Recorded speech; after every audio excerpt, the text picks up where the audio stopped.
Bapak Ibu yang kami hormati, di buku masih membahas tentang masalah ujub. Silakan bagi yang punya buku bisa dibuka halaman 89. Berkaitan dengan ujub, kemarin sudah pernah kita bahas ya. Jadi kenapa orang itu ujub? Karena dia ingin mengambil jatah dari amalnya. Dia ingin mengambil keuntungan dari amalnya. Keuntungan itu bisa bentuknya keuntungan materi, bisa bentuknya pujian dari orang lain.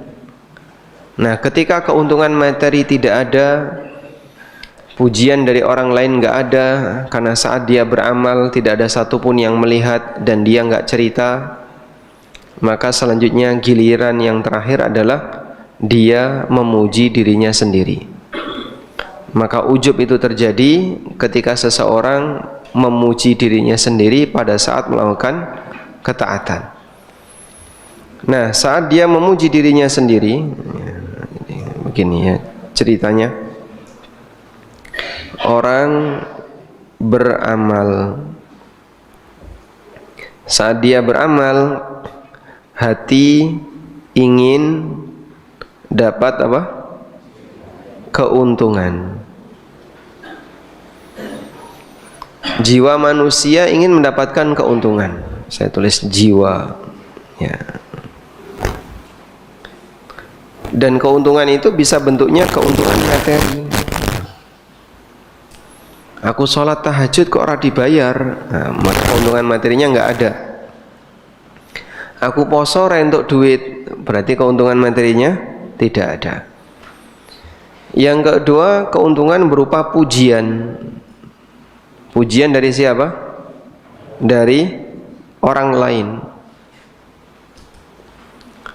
Pujian ini syahwatnya siapa, Pak? Pujian ini syahwatnya siapa? Ini syahwat orang yang suka riya. Orang yang suka riya, suka sum'ah, itu syahwatnya adalah pujian. Dia selalu pengen dipuji oleh orang lain. Dan inilah yang diperjuangkan oleh jin ya. Yang diinginkan jin,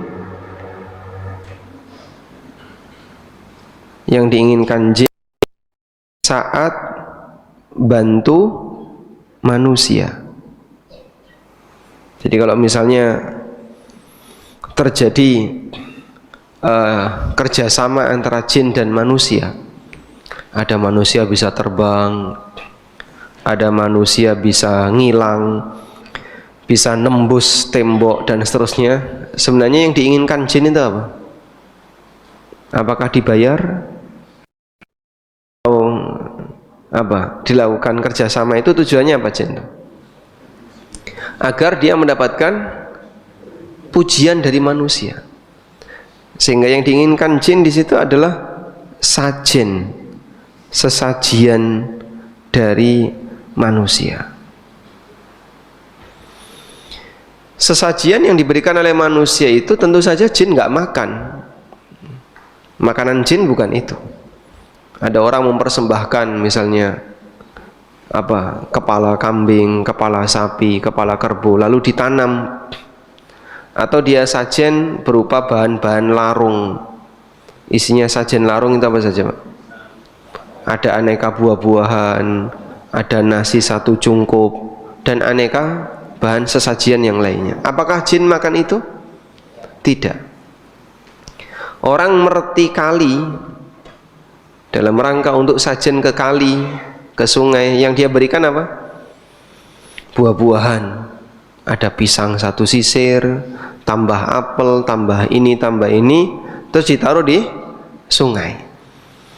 Sehingga dia mengotori sungai dengan naruh buah-buahan di sungai. Tujuannya apa? Sebagai bentuk persembahan kepada yang bau rekso, yang jaga sungai ini. Apakah jin makan itu? Tidak. Terus yang diharapkan oleh jin itu apa dari situ? Persembahan manusia kepadanya. pujian manusia kepadanya. Itulah yang diharapkan oleh jin. Maka jin tidak mengharapkan materi yang dimiliki oleh manusia. Jin juga tidak minta ATM, ya, tidak pinjam mobil, tidak pinjam kendaraan kita, tapi yang dia minta adalah syahwat ingin dipuji oleh manusia. Yang dengan itu kemudian manusianya dibantu sama jin. Ada yang bisa terbang, ada yang bisa ngilang dan seterusnya, dan aneka kesaktian yang dimiliki oleh sebagian orang, tapi melalui proses sihir. Itu bayaran dia kepada jin adalah bentuknya persembahan dan pujian dari manusia kepada jin. Karena itu Allah Subhanahu wa taala ceritakan dalam Al-Qur'an, besok di hari kiamat Allah taala akan menghisap jin-jin tersebut. Qad istamta'a.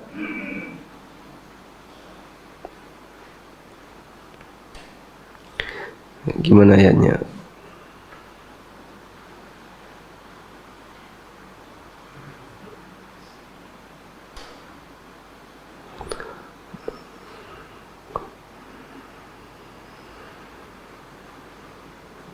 Nah.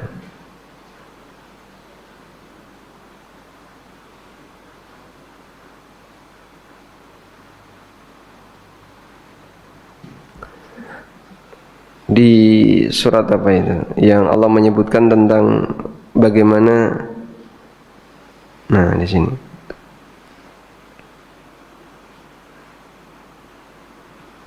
di surat Al-An'am ayat 128, wa yauma yahsyuruhum jami'a, pada hari kami kumpulkan mereka semua. Ya ma'syaral jin, wahai para jin, qad istaktsartum minal ins, sungguh kalian telah banyak menikmati manusia.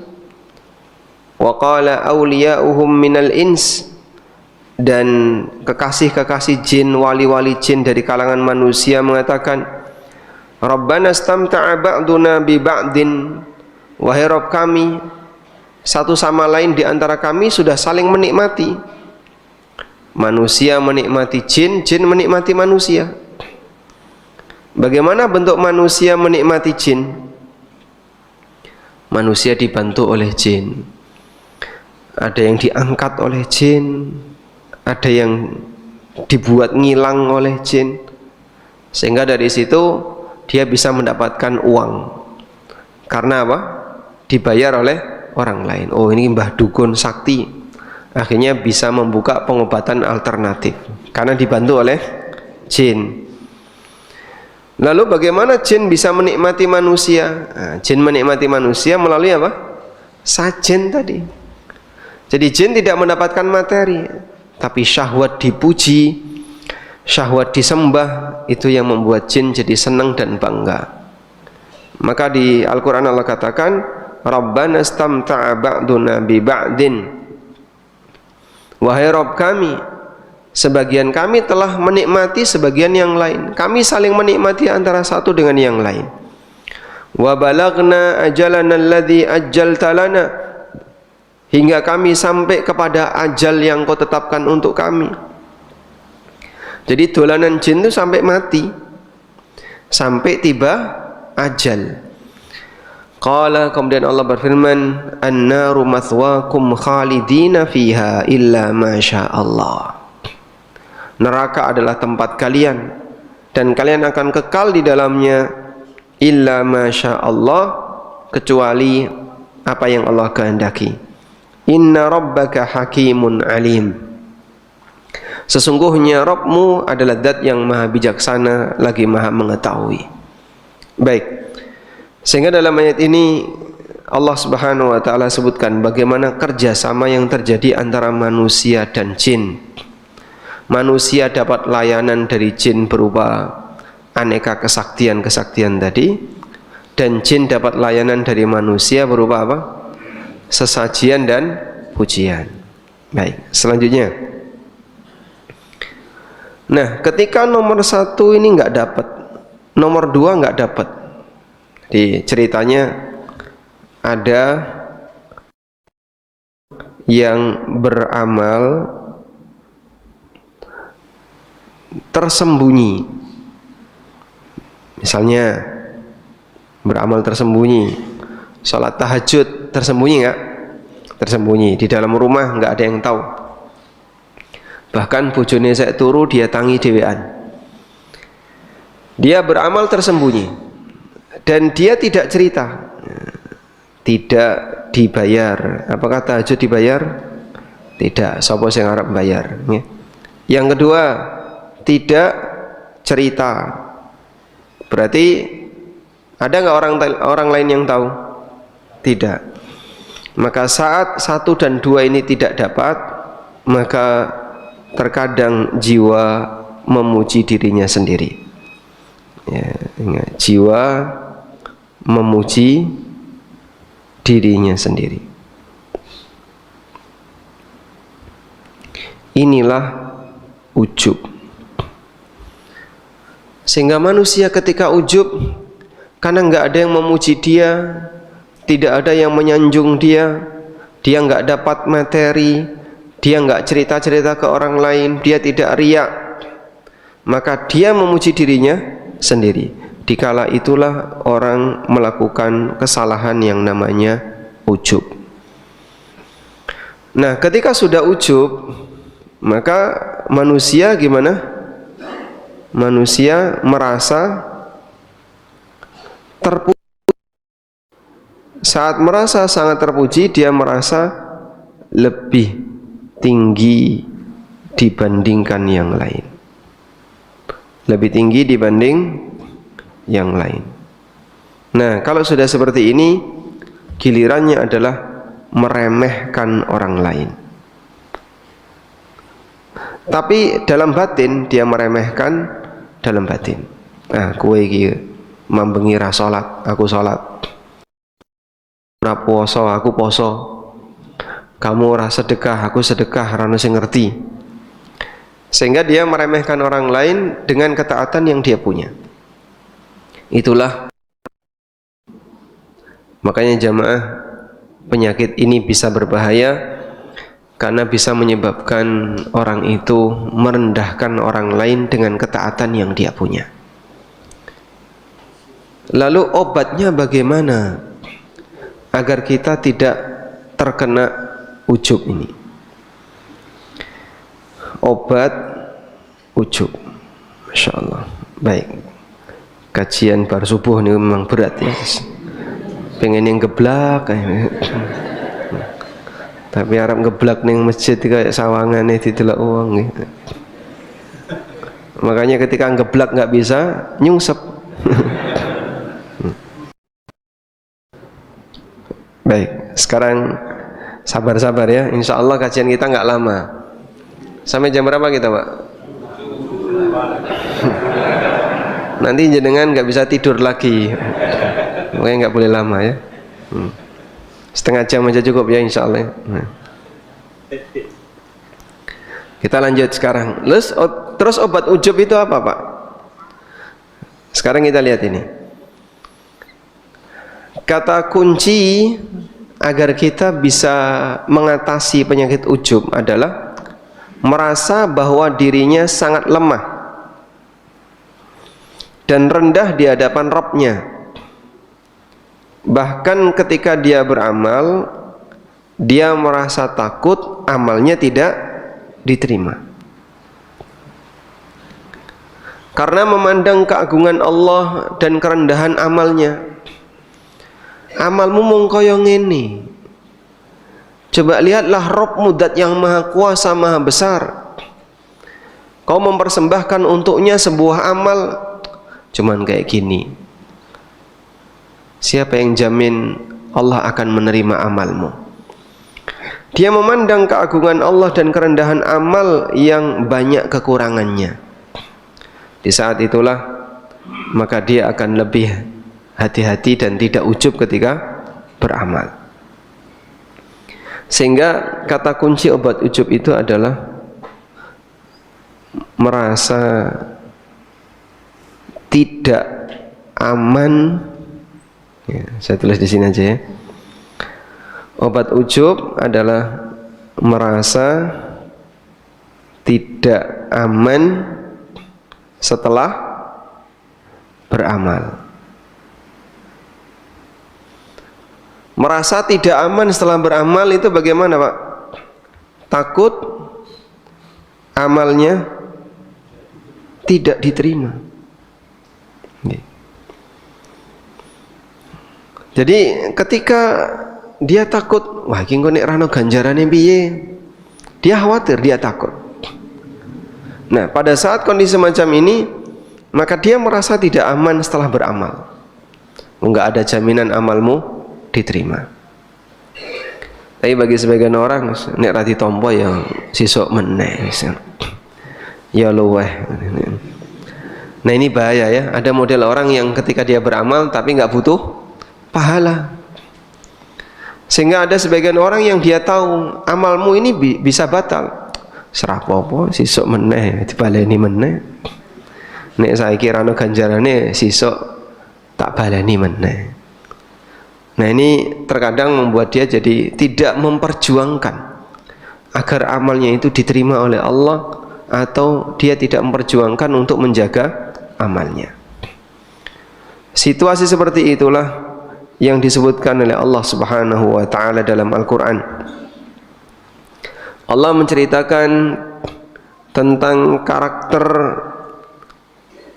seorang hamba yang bersegera dalam kebaikan. Di surat Al-Mu'minun ayat 60. Coba kita menuju surat Al-Mu'minun ayat 60. Nah, di surat Al-Mu'minun ayat 60 Allah Subhanahu wa taala menceritakan orang yang bersegera dalam kebaikan. Di ayat-ayat sebelumnya Allah taala mengatakan, Innal ladzina hum min khasyati rabbihim mushfiqun. Sesungguhnya orang-orang yang merasa takut kepada Rabbnya. Walladzina hum biayati rabbihim yu'minun. Orang-orang yang dia beriman kepada ayat-ayat Rabbnya. Walladzina hum bi rabbihim la yusyrikun. Orang-orang yang tidak pernah berbuat syirik kepada Rabbnya. Walladzina yu'tuna ma ataw wa qulubuhum wajilah. Dan orang yang beramal sementara hatinya dipenuhi rasa takut. Annahum ila rabbihim raji'un. Dan mereka yakin kalau mereka akan kembali kepada Rabb mereka. Ulaika yusari'una fil khairat. Mereka itulah orang yang bersegera dalam kebaikan. Wa hum laha sabiqun. Seperti ini karakternya. Dia mendahului yang lain dalam kebaikan. Itu Allah katakan kalau mereka beramal diiringi dengan perasaan takut. Orang ini ketika beramal dia merasa tidak aman. Setelah ini dia masih takut, merasa tidak aman. Jangan-jangan amalnya hilang, jangan-jangan nggak ada pahalanya. Takut amalnya tidak diterima. Coba kita lihat keterangan di sini. Ketika turun ayat ini, Aisyah radhiyallahu anha bertanya kepada Nabi sallallahu alaihi wasallam, Qultu ya Rasulullah, walladzi yu'tuna ma ataw wa qulubuhum wajilah. Mengenai ayat yang menyebutkan orang-orang yang beramal sementara hatinya diiringi rasa takut. Walladzi yazni wa yashrabul khamra wa yasrik. Apakah maksudnya adalah orang yang selesai beramal terus zina? Selesai beramal kok zina? Wa yashrabul khamra, atau selesai beramal kemudian dia minum khamr. Wa yasrik, atau selesai beramal dia maling. Apakah yang dimaksud itu? Sehingga dia habis sholat tahajud, terus paginya dia maling. Kemudian muncul rasa takut. Wah, jangan-jangan amal saya jadi hilang. Aku bertahajud kok saiki maling. Apakah itu yang dimaksud dari ayat ini? Kemudian Nabi sallallahu alaihi wasallam bersabda, la ya ibnata Siddiq, bukan wahai putri As-Siddiq. As-Siddiq niku sinten? Abu Bakar. Aisyah apanya Abu Bakar? Anaknya. Bukan wahai putri Abu Bakar. Yang dimaksud orang yang beramal setelah beramal itu bukan orang yang rampung beramal terus maling, bukan.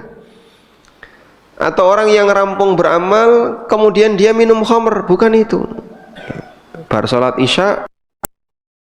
Nah, dulu sahabat seperti itu, Pak. Sebelum khamr diharamkan, mereka nyari waktu, kapan waktu yang tepat untuk mendem. Nah, itu waktu yang paling tepat antara Isya sampai subuh. Bar Isya ngombe, mendem, nanti subuh sadar. Ya. Masya Allah. Sehingga orang dulu terkadang selesai beramal dia berbuat maksiat, sebagaimana orang sekarang juga demikian. Bahkan tengah beramal pun bermaksiat. Saat Ramadan puasa sambil maksiat, ada nggak, Pak? Hah? Banyak. Ibnu Hazm rahimahullah mengatakan, orang yang berpuasa lalu dia bermaksiat dengan sengaja dalam kondisi sadar dia sedang berpuasa, puasanya batal, terus wajib diqadha. Masya Allah. Andaikan pendapatnya Ibnu Hazm ini pendapat yang benar, Masya Allah, orang Indonesia gimana nasibnya? Nanti pas Syawal qadha semua, di tengah qadha masih maksiat, qadha lagi. Sedangkan disebutkan dalam riwayat dari Aisyah dan Al-Auza'i, ada satu perbuatan dosa yang kalau dikerjakan bisa membatalkan puasa, yaitu ghibah. Orang kalau puasa kok ghibah, puasane batal. Itu pendapat Aisyah dan pendapatnya Al-Auza'i. Maka hati-hati ya dengan yang namanya ghibah, bisa membatalkan puasa. Nabi SAW mengatakan, yang dimaksud dengan orang yang beramal tapi setelah itu ketakutan bukan orang yang ketika beramal dia maksiat, walakinnar rajula yasumu wa yusalli wa tapi dia adalah orang yang rajin puasa, rajin salat, rajin sedekah, wa yakhafu alla yuqbala min, sementara dia takut jangan-jangan amalnya tidak diterima. Masya Allah, enggak semua orang bisa seperti ini. Banyak orang yang selesai beramal dia terlalu bangga pasti diterima, bahkan selesai bulan Ramadan seperti bayi yang baru saja dilahirkan dari rahim ibunya, rumangsane. Dan karena gara-gara itu yang kemudian dia merasa dia sudah berak jadi ahlul jannah, wong sing paling apik dhewe, sampai meremehkan yang lain. Yang benar gimana? Selesai dia khawatir, ini amal saya diterima enggak ya? Jangan-jangan enggak diterima. Nah, kalau orang dalam posisi dia merasa tidak aman karena dia takut amalnya tidak diterima, di saat itulah dia tidak akan ujub dengan amalnya, karena dia tahu nggak ada jaminan amalnya diterima. Sehingga ketika tidak ada jaminan amalnya diterima, maka dia tidak akan ujub ketika beramal. Ini kata kunci agar kita tidak ujub. Sak geden-gedene amal, kalau orang merasa takut amalnya tidak diterima, dia tidak akan ujub. Aku baru wakaf, pinten Pak? Sak M, Masya Allah, 1 meter tanah ya.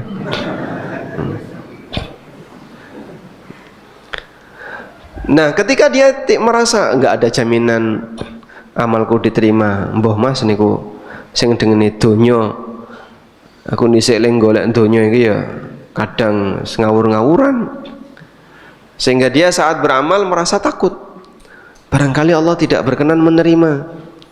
Karena pada saat kita beramal dalam bentuk harta, itu yang kita kasihkan itu yang halal. Kotak infak masuk atau kontak infak ada di depan kita, ya, buka dompet, ada 5 lembar, 100.000, 50.000, 20.000, 10.000, 5.000. Pilih yang mana? Pilih yang mana, Pak? Nih, Bapak yang sebelah sini pilih mana? 5.000. Yang tengah pilih berapa? 50.000. Yang 100.000, Masya Allah. Kalau ibu pilih berapa? Sak dompetnya dilebokno. Harta kita kan mungkin bercampur dengan yang haram, ya? Mungkin. Saat jenengan memasukkan harta yang ada di dompet jenengan, ada uang sekian, jenengan masukkan. Apakah jaminan Allah terima? Tidak. Andai kan ada orang yang nekat, stantekno kabeh, dijikuk kabeh sak dompet, ya. Diambil semua, dimasukkan ke dalam kotak infak, dompetnya kosong. Apakah ada jaminan amalnya diterima? Enggak jamin. Bisa jadi, Pak, kita dalam bekerja mungkin kecampuran dengan harta-harta haram, mungkin yang haram itu bisa menjamin kalau amalmu diterima. Tidak ada yang tahu. Maka berinfak dalam jumlah besar, jangan yakin dulu kalau ini pasti diterima, sebab kita nggak tahu apakah Allah berkenan menerimanya atau tidak. Apalagi di antara kita terkadang mengambil harta masih banyak sisi yang bermasalah, sisi haramnya, sehingga kalaupun keluar banyak tidak perlu merasa sombong, tidak perlu merasa ujub, sebab Allah Subhanahu wa ta'ala belum tentu menerima amal kita. Kita lanjutkan. Imam Asy-Syafi'i rahimahullah pernah mengatakan, idza anta khafa yakhifu, idza anta khifta ala amalika al-ujba, kalau kamu takut akan mengalami ujub pada amalmu, fandur ridha man tatlub, maka perhatikanlah ridha dari zat yang kau harapkan. Kamu ingin dapat ridha siapa sih? Ridha dari Allah, dan Allah zat yang maha besar. Wa fi ayyi thawabin targhab, dan perhatikan pahala yang kau harapkan. Wa min ayyi iqabin tarhab, dan perhatikanlah hukuman yang kau takuti. Wa ayyi afiyatin tashkur, dan perhatikan kebaikan yang akan kau syukuri. Wa ayyi bala'in tadhkur, dan bencana yang kau ingat. Kalau kau merenungkan hal ini, saya beramal untuk mengharapkan balasan dari zat yang maha besar, hukuman dari zat yang maha agung.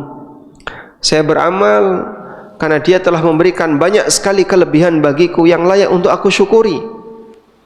Saya beramal karena saya takut ada bencana dan mara bahaya yang bisa jadi akan menimpaku. Kata Imam Syafi'i, fa innaka idza tafakkarta fi wahidin min hadhil al-khisal, karena kalau kau merenungkan salah satu di antara 4 hal di atas, saghura fi ainaika amaluka, maka amalmu akan terlihat kecil di hadapanmu. Amalmu akan terlihat kecil di hadapanmu. Bapak sudah selesai sholat malam berapa rakaat? Alhamdulillah, tadi malam saya 13 rakaat. Saya 11 rakaat. Baik. Yang dibaca berapa ayat? Alhamdulillah kurang lebih 100 ayat. Masya Allah. Mudah-mudahan diterima. Kira-kira kalau jenengan minta bayaran dari sholat taraweh 11 rakaat niku pantesnya digaji berapa? Misalnya ya, sholat itu seperti nyambut gawe gitu ya. Kira-kira untuk sholat taraweh, satu paket taraweh dari mulai rakaat pertama sampai witir 11 rakaat, itu kira-kira pantesnya dibayar pinten, Pak? Dibayar berapa, Pak? Tukang kerja setengah jam niku pinten? Ya? Sehari berapa tukang? Anggaplah 200 misalnya. 200, sehari 200. Sehari 200 dia kerja 8 jam. Berarti per jam berapa? 25.000. Sholat taraweh nggak sampai 1 jam. Nah, mosok sholat dipadakne karo tukang, Pak. Ya ini ngitung lama nyambut gawe. Andai kan misalnya, anggaplah gaji per jam dia dibayar 100.000. Berarti sholat taraweh dibayar 100.000. Kira-kira nek ana tukang ra gelem sholat, terus dikasih janji, Pak jenengan nek sholat taraweh dibayar 100.000, gelem moro nggak, Pak? Mau datang kira-kira? Hah? Sing ra gelem sholat? Mau? Mau ya? Mau. Baik. Andai kan sholat taraweh manusia itu satu sholat taraweh dibayar 1 juta, kira-kira yang nggak pernah nyentuh masjid mau nggak sholat taraweh? Mau. 1 juta kok mau. Sudah? Nah, Imam Syafi'i ngasih tahu seperti ini. Coba pada dirimu itu ada berapa nikmat? Nggak terhitung, banyak sekali. Andai kan satu mata saja yang cacat, terus kamu bawa ke dokter untuk diobati gara-gara matanya sakit, kira-kira butuh duit pinten? Hah? Jutaan. Butuh duit jutaan. Kau akan mengeluarkan uang dalam jumlah besar. Padahal kamu sholat taraweh dibayar 1 juta itu rebutan. Maka saat kau selesai sholat taraweh, yang itu mungkin harganya 1 juta di hadapan kamu itu sudah istimewa, dibandingkan dengan kesehatan mata yang kau punya satu mata saja, nggak ada apa-apanya. Nah itulah kata beliau. Maka perhatikanlah, wa ayyi afiyatin tashkur, kesehatan yang kau miliki yang layak untuk kau syukuri. Sehingga saat kau merasa ibadahku ini dibandingkan nikmat yang ada pada diriku nggak ada apa-apanya, maka kau tidak akan pernah melihat amalmu itu besar. Saghura fi ainaika amaluka, maka amalmu akan terlihat kecil di hadapanmu. Kenapa terlihat kecil? Pak, cuman kayak gini, tapi balasan yang diberikan oleh Allah banyak sekali. Nikmat yang Allah berikan banyak sekali. Maka kalau kita punya nikmat seperti ini, Pak, okay? Terus arto telas, punya nikmat badan sehat, fisik sehat, jika kemudian harus dibayar pakai sholat dan orang tahu cuman kayak gini dibandingkan dengan ini kayaknya nggak ada apa-apanya, maka dia tidak akan ujub dengan amalnya. Nah, wallah. Baik, maka jamaah yang dimuliakan Allah, dengan ujub orang bisa hilang amalnya. Dengan ujub orang terkadang bisa meremehkan dan merendahkan orang lain, sehingga disebabkan karena ujub orang itu melakukan pelanggaran besar dalam beragama. Ada makhluk yang rajin ibadah, makhluk yang rajin ibadah,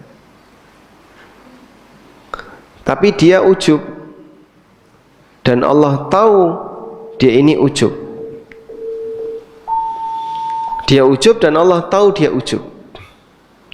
Maka Allah hendak membuktikan ujubnya dengan Allah ciptakan makhluk yang lain. Makhluk Akhirnya ini yang ahli ibadah nampak ujubnya ketika ada makhluk yang lain. Siapa makhluk yang pertama ini? Iblis. Iblis niku rajin ibadah. Iblis itu rajin ibadah. Makhluk yang lain ini siapa? Adam alaihissalam. Adam itu pendatang baru, tapi dikasih oleh Allah kelebihan. Berupa apa? Dia punya ilmu, sementara iblis nggak punya ilmu. Kemudian ini nggak terima ketika makhluk yang baru ini lebih dimuliakan oleh Allah Subhanahu wa ta'ala.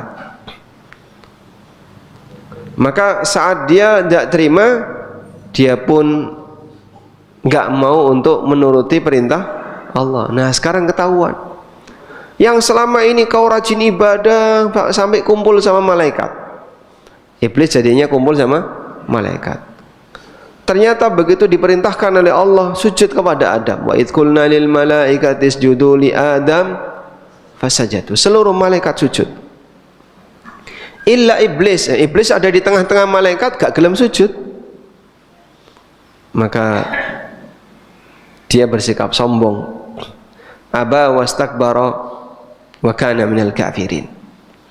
Dia enggan dan bersikap sombong dan dia kafir. Sehingga seketika Allah Subhanahu wa ta'ala nyatakan iblis sebagai makhluk yang kafir saat dia menampakkan ujubnya, merasa lebih istimewa, merasa lebih baik dibandingkan Adam. Selanjutnya jamaah, iblis yang rajin ibadah, iblis yang dulu rajin ibadah, tapi karena dia ujub, lalu dia sombong. Setelah dia ujub, kemudian dia sombong, lalu dia bangkang. Setelah dia bangkang, semua ibadahnya ditolak. Semua ibadahnya ditolak. Apakah iblis bisa mendapatkan manfaat dari ibadah yang dia kerjakan? Tidak, enggak berlaku semuanya. Setelah divonis oleh Allah, wa anta minal kafirin, dan dia jadi orang kafir, Allah Subhanahu wa ta'ala tidak lagi memberlakukan ibadahnya iblis. Ibadah iblis hilang semuanya. Wallahu a'lam. Maka mudah-mudahan kita tidak jadi seperti ini. Jangan bernasib seperti iblis yang ibadahnya dihilangkan oleh Allah ta'ala disebabkan karena penyakit ujub yang kita punya. Wallahu a'lam. Walhamdulillahirabbil alamin. Demikian, semoga bermanfaat.